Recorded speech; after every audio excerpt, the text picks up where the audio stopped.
Hello दोस्तों, स्वागत है आप सभी का आपके अपने चैनल गुरुमंत इंस्टीट्यूट पर। आज का ये जो वीडियो है बीएससी सेमेस्टर 1 फिजिक्स का है। बीएससी फिजिक्स सेमेस्टर 1 के लिए है। और फिजिक्स में हमने अभी अभी आपको इससे पहले वीडियो में मैंने 11-12 मोस्ट इंपोर्टेंट लॉन्ग क्वेश्चन दिए थे। तो कुछ स्टूडेंट्स कुछ भाई बोल रहे थे कि सर उन क्वेश्चनों को सॉल्व करा दो, तो उन क्वेश्चनों को भी मैं सॉल्व कराऊंगा। उससे पहले पहला ही क्वेश्चन उसमें यह था, केपलर के नियमों को समझाइए और गुरुत्वाकर्षण नियम से उनको प्राप्त कीजिए। तो केपलर के नियमों को समझने के लिए, और हमारा चैप्टर भी यही चल रहा है, ग्रह एवं उपग्रहों की गति। तो इस चैप्टर में जो अगला टॉपिक है वो कराएंगे। तो आज बहुत ही शानदार टॉपिक रहने वाला है। बहुत सारी चीजों को, केंद्रीय बल को समझेंगे, क्योंकि केंद्रीय बल का बहुत बड़ा योगदान है केपलर के नियमों को समझने के लिए। तो सबसे पहले हम बिल्कुल जीरो लेवल से लेकर चलते हैं। व्हाट इज द सन। हम पहले डेफिनेशन पढ़ते हैं। व्हाट इज द सन। सन क्या है, ठीक है। सन क्या है, देखिए यहां पर लिखा हुआ है, sun is a 4.5 billion year old star. यानी इसको मारा गोली आप सीधे सीधे आप क्या लिख सकते हो, सन इज ए स्टार। अब ये स्टार क्या होता है पहले तो ये समझ लीजिए। स्टार वो ऑब्जेक्ट समझ लीजिएगा, ऐसे समझ लो आप नॉर्मल भाषा में, वो ऑब्जेक्ट होता है जो अपनी एनर्जी को प्रोड्यूस करता है, यानी कि इमिट करता है, यानी कि अपने अंदर से एनर्जी को, लाइट और एनर्जी, यानी कि अपने अंदर की लाइट को या एनर्जी को लाइट और हीट के रूप में क्या करता है, बाहर निकालता है, इमिट करता है, अपने अंदर से बाहर निकालेगा। यानी जो तारा होगा वो अपने अंदर से एनर्जी को बाहर निकालता है, अपनी एनर्जी को बाहर रिलीज करता है, किसके रूप में, हीट और आपकी लाइट के रूप में। तो ये क्या है, एक प्रकार से स्टार है। स्टार का मतलब ये अपने अंदर की हीट और एनर्जी को बाहर निकालेगा। बात समझ रहे हो, चलिएगा। और ये बनता किससे है, हाइड्रोजन और हीलियम से बना हुआ है। यानी सूर्य की सरफेस में या सूर्य के अंदर क्या चीज मिलेगी, हाइड्रोजन और हीलियम मिलेगा, इन्हीं से। और यहां से देखिएगा 10,000 डिग्री फ़ारेनहाइट इसकी सरफेस का क्या है, टेम्परेचर है। बात समझ रहे हो। और इसका जो डायमीटर है यानी व्यास है, वो इसका इतने मील्स इसका व्यास है। वैसे मैंने इसको छोड़िए, यहाँ पे देखो सिंपल सी, देखो स्टार के बारे में एक बात और लिखी है, star is an object that produce its own energy including heat and light. यानी कि स्टार क्या होते हैं, स्टार एक ऑब्जेक्ट होते हैं, वे ऑब्जेक्ट होते हैं जो अपनी एनर्जी को हीट और लाइट के रूप में क्या करते हैं, प्रोड्यूस करते हैं। ये समझ में आ गया। अब सन क्या है, सन इज ए स्टार। सन एक स्टार है, आपको पता चल गया, तारा है। At the centre of our solar system, जो कि हमारे सोलर सिस्टम के केंद्र में है, या हमारे सोलर सिस्टम का मुख्य अभिन्न अंग है, ठीक है। It is a nearly perfect sphere of hot plasma primary composed bye hydrogen और हीलियम। ये कैसा है, एक स्पेयर जैसा, बिल्कुल क्लोजली स्पेयर, यानी कि एक स्पेयर जैसा है, जो कि कैसा स्पेयर है, हॉट प्लाज्मा का। जैसे मानो कि हॉट प्लाज्मा का स्पेयर बना हुआ है, जो कि प्राइमरी कंपोज्ड बाय द, किस चीज से बना हुआ है, जो कि हाइड्रोजन और हीलियम का बना हुआ है। तो हाइड्रोजन हीलियम के प्लाज्मा के जैसा एक स्पेयर है क्या, सन। ये चीज हमने आपको बता दिया। अब आगे टॉपिक आता है हमारा ग्रह। ग्रह क्या होता है, प्लैनेट्स।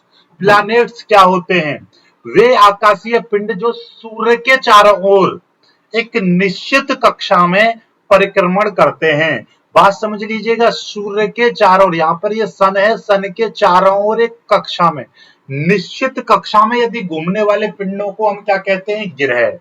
सूर्य के चारों ओर, सूर्य के चारों ओर तो और भी बहुत सारी चीजें घूमती हैं, उन सभी को ग्रह नहीं कहेंगे। जो निश्चित कक्षा में एक निश्चित समय अंतराल के हिसाब से एक परफेक्ट अपनी कक्षा में घूमते हैं, कभी भी इधर उधर नहीं जाते। आपने देखा होगा, सुना होगा, पढ़ा होगा कि पहले 9 ग्रह थे, लेकिन अब 9 ग्रह नहीं है, क्योंकि ये यम जो था उसको बाहर निकाल दिया है, ठीक है। अब उसको बाहर निकाल दिया है हमारे सोलर सिस्टम, ग्रह की परिभाषा से बाहर। क्योंकि ग्रह की परिभाषा ये है कि एक निश्चित कक्षा में, जो प्लूटो जो था वो क्या करता था, वो निश्चित कक्षा में नहीं, अपनी कभी ऑर्बिट इलिप्स कर देता था, तो कभी वृत्ताकार कर लेता था, कभी दूसरे की ऑर्बिट में चला जाता था, इसलिए उसको ग्रह की कैटेगरी से हटा दिया। बात समझ में आ गई। चलिए, तो वे आकाशीय पिंड जो सूर्य के चारों ओर एक निश्चित कक्षा में परिक्रमण करते हैं उनको हम क्या कहते हैं, ग्रह कहते हैं।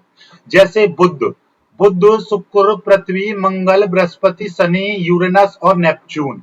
ठीक है, चलिए अब आगे बढ़ते हैं, ये सभी आप देख लीजिएगा। कुछ ऐसे भी पिंड होते हैं, देखिएगा, एक मान लीजिए ये तो सन है, अब सन के चारों ओर जो घूमेगा वो क्या है, ग्रह। कुछ पिंड ऐसे हैं जो ग्रह के भी चारों ओर घूमते हैं, ठीक है, तो वो उनको क्या बोलते हैं हम, उपग्रह। वे आकाशीय पिंड जो ग्रह के चारों ओर परिक्रमण करते हैं उन्हें हम उपग्रह कहते हैं, सैटेलाइट। ठीक है, जैसे हमारी जो ये सूर्य है, सूर्य के चारों तरफ कौन घूम रहा है, मान लीजिए हमारी पृथ्वी, अर्थ हमारी सूर्य के चारों ओर घूमती है। अब और अर्थ के चारों ओर कौन घूमता है, मून, यानी चंद्रमा हमारे पृथ्वी के चारों ओर घूमता है। तो पृथ्वी तो ग्रह है क्योंकि वो सूर्य के चारों तरफ घूम रही है, और पृथ्वी के चारों तरफ कौन घूम रहा है, चंद्रमा। तो चंद्रमा क्या हो जाएगा, उपग्रह। क्या कहलाएंगे उसको, हम क्या कहेंगे, उपग्रह, सैटेलाइट बोलेंगे। सैटेलाइट भी बहुत होते हैं, कुछ ये आपका नेचुरल सैटेलाइट है, ठीक है। कुछ ऐसे होते हैं उपग्रह जो कि मानव द्वारा निर्मित किए जाते हैं, उनको कृत्रिम सैटेलाइट बोलते हैं, ठीक है। आपने, हमारा इसरो लगातार सैटेलाइट लॉन्च करता रहता है, ठीक है, इस तरह से तो आपको जानकारी रहनी चाहिए। तो यहाँ पे चंद्रमा पृथ्वी के चारों ओर परिक्रमण करता है, अतः चंद्रमा पृथ्वी का एक उपग्रह है। ऐसे ही हर ग्रह के अपने अपने बहुत सारे उपग्रह हैं, ठीक है।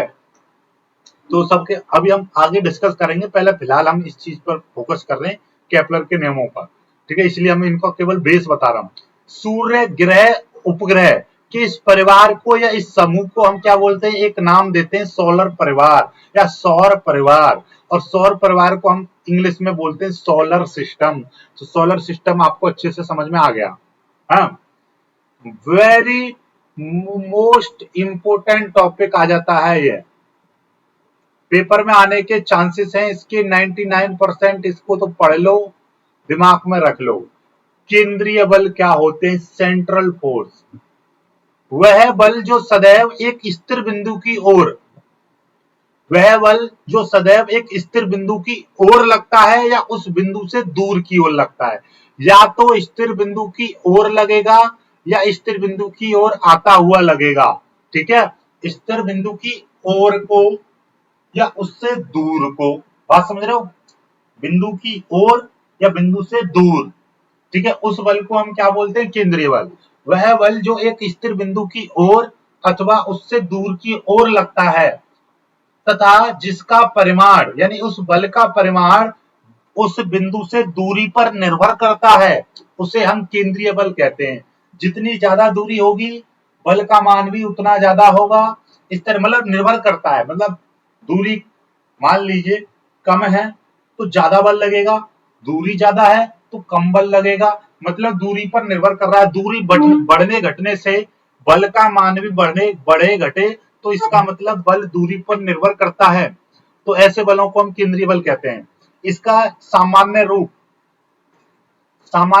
केंद्रीय बल का जो सामान्य रूप है, एफ बराबर एफ आर, आर ये क्या है, यूनिट वेक्टर है, आर कैप।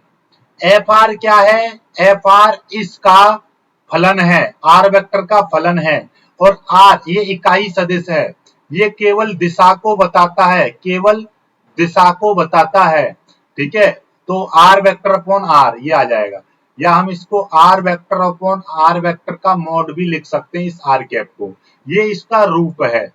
एक चीज ध्यान से समझिएगा, आकर्षण के लिए, आकर्षण बल जो होगा उसके लिए हम ये जो मान है माइनस लगाएंगे। माइनस का मतलब आकर्षण बल और पॉजिटिव का मतलब प्रतिकर्षण बल। प्रतिकर्षण बल के लिए हम पॉजिटिव लगाएंगे, ठीक है। इस चीज को याद रखिएगा, अभी समझ में आएगा ये क्यों बता रहा हूं मैं।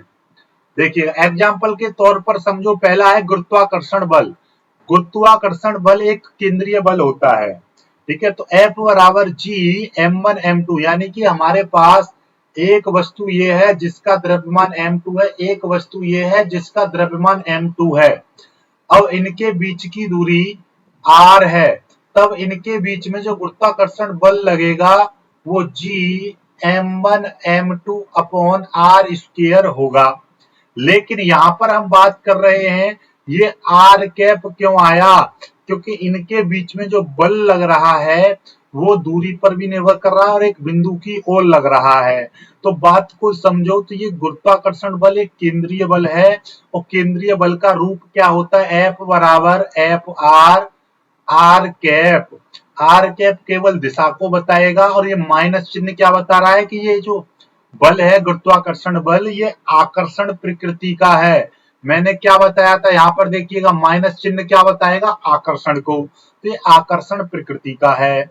तो यहाँ पर जब हमने ये लिख लेंगे तो हम इसको पूरे को हम क्या मान लेंगे, एफ आर। तो जहां पर एफ आर बराबर क्या है, minus G m one m two upon r square. अब यहां पर हम इसको क्या करेंगे, इस वाली पूरी चीज को मैं क्या मान लू, एक कांस्टेंट भी मान सकता हूं, एफ आर बराबर C upon r square. C जहां पर सी बराबर हो जाएगा minus G m one m two. इस तरह से हम लिख सकते हैं, कोई दिक्कत नहीं है। और इस चिन्ह को हटाएंगे और इस बराबर को हटा देंगे तो ये आ जाएगा। तो ये जो केंद्रीय बल है वो व्युत्क्रम नियम को पालन करता है, ठीक है। आगे स्थिर वैद्युत बल भी केंद्रीय बल होते हैं, एफ बराबर one upon four pi epsilon zero q one q two upon r square. ये आर कैप हो गया। यहाँ पर ये जो वैल्यू है ये वैल्यू आपकी एफ आर की हो गई। ओके, चलिए आगे की बात करते हैं हम। एफ आर बराबर ये हो गया। बात समझ में आया कि नहीं आया, ठीक है। चलिए आगे की बात कर लेते हैं। अब केंद्रीय बलों के कुछ लक्षण, वेरी मोस्ट इंपोर्टेंट, क्योंकि लक्षणों से ही सारी चीजें क्लियर होंगी, ठीक है। इनके लक्षण, करैक्टरिस्टिक्स या गुण कह दीजिए। केंद्रीय बल का व्यापक रूप क्या होता है, ये होता है एनवी घात के लिए एफ बराबर सी अपॉन आर की पावर एन, ये ठीक है, आर कैप। ये सी क्या है, सी यहाँ पर एक नियतांक है, ठीक है। वही जो हमने अभी अभी तक अभी ऊपर हमने बताया था, जैसे सी इस तरह से निकाल लेंगे हम, ये वाला जो सी निकला इस तरह से निकाल लेंगे। ओके, चलिए दूसरा पॉइंट, केंद्रीय बल आकर्षण बल होते हैं यदि केंद्रीय बल आकर्षण होंगे यदि एफ आर का मान कैसा होगा, जीरो से कम रहे और ऋणात्मक रहे, ठीक है। और प्रतिकर्षण होंगे यदि एफ आर का मान जीरो से बड़ा, इसको उल्टा कर लीजिएगा, जीरो से बड़ा हो और धनात्मक हो, या तो ठीक है। अब केंद्रीय बल कैसा रहेगा, ऋण आकर्षण रहेगा यदि ये जो मान है एफ आर का मान कैसा रहेगा, ऋणात्मक रहेगा। धनात्मक यदि जीरो से बड़ा यानी धनात्मक रहेगा। तो ये कुल मिलाकर बात ये है। आगे केंद्रीय बल कैसे रहते हैं, केंद्रीय बल संरक्षी बल होते हैं। तो सभी संरक्षी बल केंद्रीय बल होते हैं और सभी केंद्रीय बल संरक्षी होते हैं, कुल मिलाकर बात ये है, ठीक है। आगे केंद्रीय बलों के अंतर्गत गति में कणों पर लगने वाले, यार केंद्रीय बलों के अंतर्गत गति में कणों पर लगने वाला बल युग्म सदैव शून्य रहता है। कैसा रहेगा, शून्य रहता है।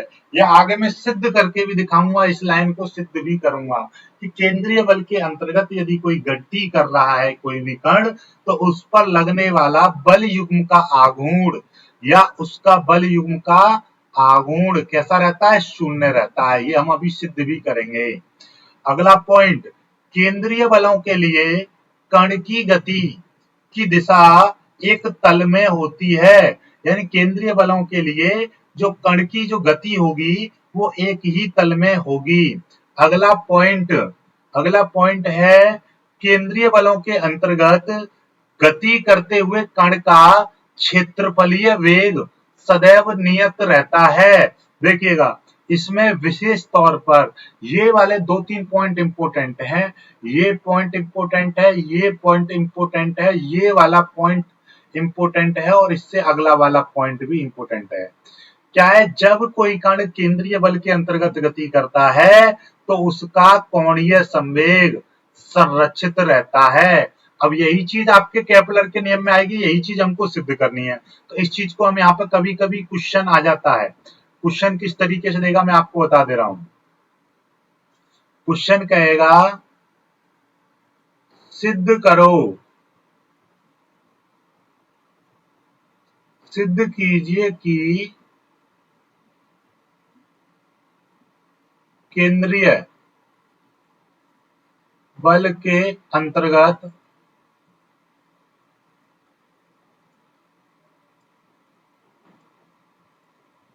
गतिशील कण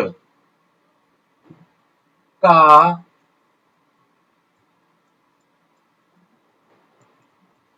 कोणीय संवेग संरक्षित या कहेगा नियत रहता है। और ये क्वेश्चन 7.5 नंबर का आएगा। कितने नंबर का? 7.5 नंबर का। वेरी मोस्ट इंपोर्टेंट क्वेश्चन है, इस चीज को याद रखिएगा। ठीक है, तो अब हम इसको सिद्ध भी करके दिखा दे रहे हैं, कोई दिक्कत नहीं, मैं यहीं पे आपको सिद्ध करके दिखा दे रहा हूं। देखिएगा क्या नॉर्मल आपको पता है, क्या पता है क्या भैया? यदि कोई एक कोई कण है जो केंद्रीय बल, तो आप देखिए नॉर्मल आप जानते हैं केंद्रीय बल का रूप क्या रहता है? एफ वेक्टर बराबर एफ आर आर कैप। ठीक है, यही बताया था। ओके, यदि कोई कण केंद्रीय बल के अंतर्गत गति कर रहा है, माना मैं सीधे सीधे बात करूं, माना कोई कण गति कर रहा है, तब उस पर कार्य करने वाला बल आघूर्ण, ठीक है, तो टॉ बराबर क्या हो जाएगा? टॉ वेक्टर बराबर r vector into F vector. भाई कोई भी कण यदि गति करेगा तो सिंपल सी बात है, और स्पेशली मैं बात कर रहा हूं वृत्तीय गति करेगा तो डेफिनेटली इस पर ये लगेगा। तो टॉ बराबर, ठीक है, आर वेक्टर क्रॉस एफ का मान क्या है? एफ आर आर कैप, यही है ना? आर का मान ये रहा ऊपर। ठीक है, अब देखिएगा ध्यान से, यहां से टॉ बराबर r vector cross F r, और इस आर कैप का मतलब क्या है? R vector upon r. अब देखिएगा हम इसको क्या करेंगे? टॉ वेक्टर बराबर इसको और इसको मैं बाहर ले रहा हूं, एफ आर अपॉन आर, तो अंदर क्या बचेगा? R vector cross r vector, यानी कि ये वाली, ये आर वेक्टर क्रॉस और ये वाला आर वेक्टर बचेगा। और जब भी कभी भी समांतर यानी कि एक जैसे सदिशों की क्रॉस प्रोडक्ट होती है तो उसका मान 0 होता है, क्योंकि ए वेक्टर क्रॉस ए वेक्टर बराबर 0 ये होता है। ठीक है, तो ये टोटल मिलाकर टॉ वेक्टर बराबर 0 आ गया। टॉ वेक्टर का मान 0 आ गया। यदि सवाल में आपसे, देखिएगा मैंने क्या बोला था, यदि आपसे ये वाला पॉइंट सिद्ध करने के लिए बोलेगा, कौन सा? ये वाला, देखिए कि केंद्रीय बल के अंतर्गत, देखिए इस वाले पॉइंट को देख लो, केंद्रीय बल के अंतर्गत गति, केंद्रीय बल के अंतर्गत गति में कणों पर लगने वाला बल युग्म का आघूर्ण 0 होता है। आगे के नहीं आया 0, ये देखिए। ठीक है, चलिए आगे बढ़ते हैं। अब करेंगे, हम जानते हैं, वी नो दैट, हम क्या जानते हैं कि भैया ये इसकी परिभाषा से क्या,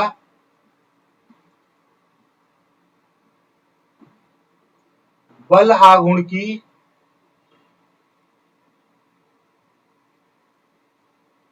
परिभाषा से, जब बल आघूर्ण की परिभाषा आती है तो हम उसको सिद्ध करते हैं कि D J vector upon dt, यानी कोणीय संवेग परिवर्तन की दर को बल आघूर्ण कहते हैं। कोणीय संवेग परिवर्तन की दर उस पर कार्यरत या किसी वृत्तीय गति करते हुए पिंड के कोणीय संवेग परिवर्तन की दर उस पर कार्यरत बल आघूर्ण के बराबर होती है। तो ये आती है परिभाषा। ठीक है, क्या यहाँ पे लिख दे रहा हूं मैं, आप नहीं समझ पाए तो कोणीय संवेग परिवर्तन की दर पिंड पर कार्यरत बल आघूर्ण के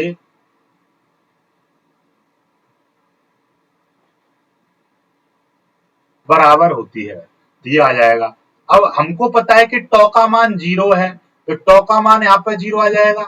भाई सीधी सीधी बात, ये वाला मान, ये समीकरण 1 मान लो इसको, अब लिख देंगे समीकरण 1 से।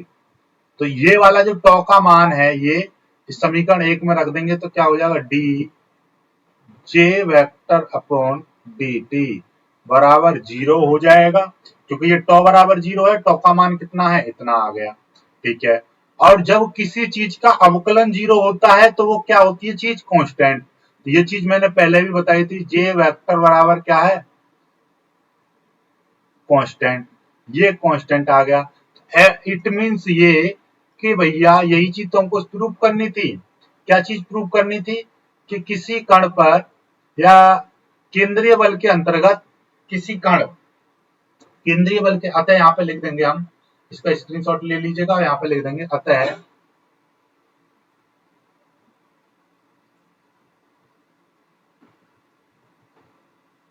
केंद्रीय बल के, केंद्रीय बल के अंतर्गत कण का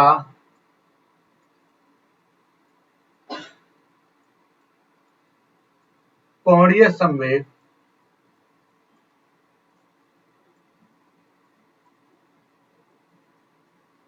संरक्षित रहता है।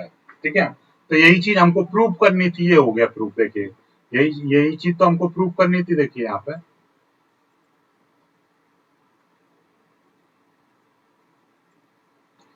ये देखिए, कण का संवेग संरक्षित रहता है। ठीक है, ये चीज हमने यहाँ पर प्रूव भी कर दी है। ओके, चलिएगा, कोई दिक्कत नहीं है। अब हम अगली वीडियो में इस चीज को प्रूव करेंगे, केंद्रीय बल के अंतर्गत ग्रह का क्षेत्रफलीय वेग नियत रहता है। क्योंकि ये दोनों ही चीज केपलर के नियम में आएंगे, केपलर के नियमों को भी हम प्रूव करेंगे। फिर उसके बाद केपलर के नियम से गुरुत्वाकर्षण के निष्कर्ष निकालेंगे, गुरुत्वाकर्षण से केपलर के नियम के निष्कर्ष निकालेंगे। ये करेंगे कल। वीडियो को लाइक करके शेयर कीजिएगा, चैनल को सब्सक्राइब कर लीजिएगा। और हाँ, न्यूमेरिकल्स की सीरीज में कुछ और न्यूमेरिकल्स भी मैं आपको कराऊंगा, इंपोर्टेंट। ओके, चलिएगा।